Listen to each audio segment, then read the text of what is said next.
హల్లెలూయా యేసు ప్రభున్ ఎల్లరు స్తుతించుడి.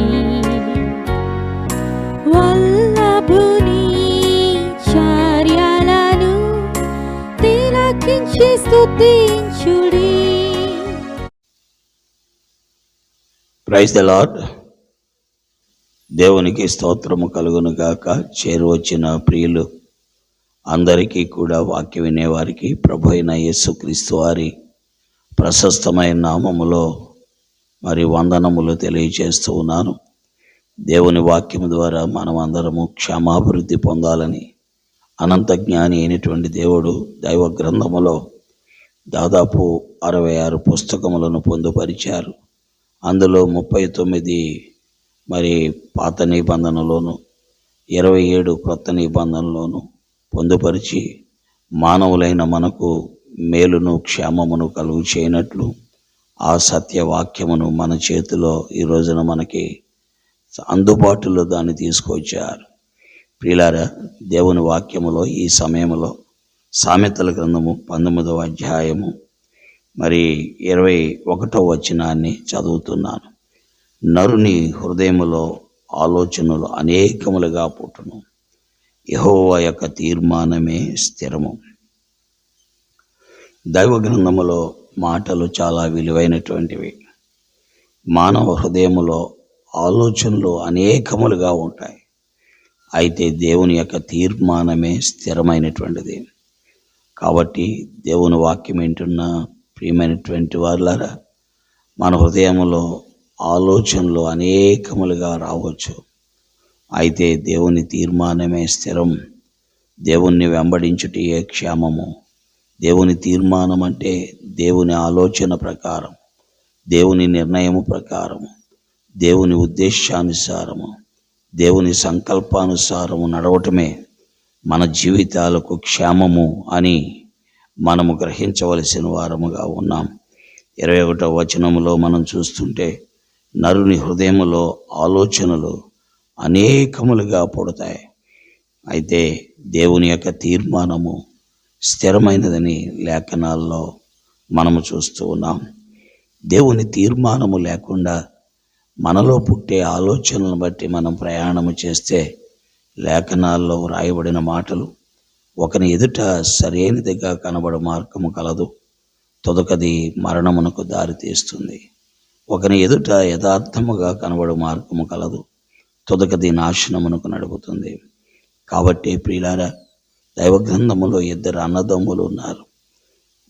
వీరిద్దరూ మరి దేవుని యొక్క ఆలోచనలకు లోబడేవారిగా ఉండాలనేదే దేవుని యొక్క సంకల్పం.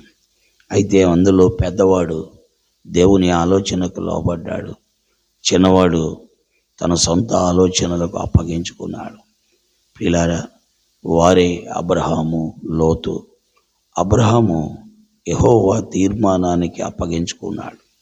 లోతైతే తన హృదయములో పుట్టిన అనేక ఆలోచనలకు అప్పగించుకున్నాడు. అయితే పర్యవసానాలు చూచినప్పుడు అబ్రహాము దేవుని యొక్క తీర్మానానికి అప్పగించుకున్నప్పుడు ఆశీర్వాదాన్ని పొందాడు. లోతు హృదయములో పుట్టిన ఆలోచనలకు అప్పగించుకున్నప్పుడు దాని యొక్క పర్యవసానము శాపమునకు గురయ్యాడు. కుటుంబము యావత్తు కూడా నష్టపోయింది. బిడ్డలు నష్టపోయారు. భార్యను కోల్పోయాడు. చివరికి మరి తన జీవితము ఎంతో అధమ స్థితికి వచ్చినట్లుగా లేఖనాల్లో ఆదికాండం 19వ అధ్యాయములో చూస్తాం. 13వ అధ్యాయములో అతను చేసుకున్న తీర్మానాలు, ఆదికాండం 13వ అధ్యాయములో అతను చేసిన తీర్మానాలు, దాని యొక్క పర్యవసానాలు ఆదికాండం 19వ అధ్యాయములో మనము చూస్తాం. అలాగే అబ్రహాము చేసిన తీర్మానాలు 12వ అధ్యాయములో, 22వ అధ్యాయములో మనం చూచినప్పుడు ఆదికాండంలో దాని యొక్క పర్యవసానము ఎంత ఆశీర్వాదకారణంగా ఉందో గమనించగలం. కాబట్టి వాక్యం వింటున్న ప్రియులారా, మన హృదయములో పుట్టే ఆలోచనలు అనేకములుగా ఉండొచ్చు.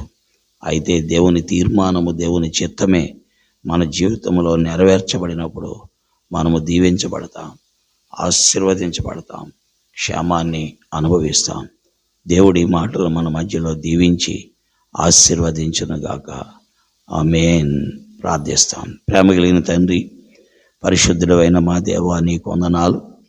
నీ లేఖనములను వింటున్న మా జీవితాల్లో నీ సత్యమును గ్రహించి నిన్ను వెంబడించగలిగే కృప మాకు దయచేయండి. అనేకమైన ఆలోచనలు మా హృదయాల్లో రావచ్చు. అయితే నీ ఆలోచన ఏంటో ఎరిగి ప్రవర్తించినప్పుడు, నడిచినప్పుడు మేము ఆశీర్వాదం పొందగలం. నీ ఆలోచనకు వ్యతిరేకంగా మేము వెళ్ళినప్పుడు ఆశీర్వాదానికి బదులు నష్టాన్ని అనుభవిస్తాం. కాబట్టి కావలసిన మీ కృప, జ్ఞానము, దైవజ్ఞానం మీరు మాకు అనుగ్రహించి నిన్ను వెంబడించినట్లు సహాయపడమని యేసుక్రీస్తు వారి దివ్య నామంలో ప్రార్థిస్తున్నాం తండ్రి. ఆమేన్. Praise Lord. దేవుడు మిమ్మల్ని దీవించి ఆశీర్వదించునుగాక. చంద్రులారాయిలా దేవుని స్తుతించుడి,